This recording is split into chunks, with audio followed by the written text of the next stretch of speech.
Centre of the road से this time we are imposing a ban of we are implementing rather the ban of 100 metres. जब से मैंने join किया पिछले 7-8 महीने में, हमने बिल्कुल भी कहीं पे भी नई कंस्ट्रक्शन नहीं हुई है। बिल्कुल भी हमने 100% इस बैन को इम्पोज़ किया हुआ है।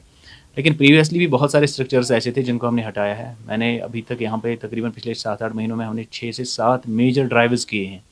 पूरे दिन हमने ड्राइव्स किए हैं और बहुत सारे इलीगल स्ट्रक्चर्स को हमने हटाया है विदिन तहसील बिजबहरा की जुरिस्डिक्शन में जो एरियाज़ आते हैं वहाँ से।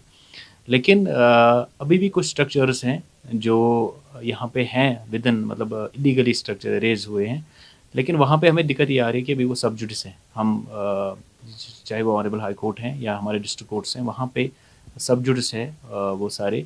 तो वहाँ पे हम इनको विगरसली परस्यू कर रहे हैं और इंशाल्लाह बैन उठेगी तो हम ज़रूर उनके खिलाफ़ कार्रवाई करेंगे।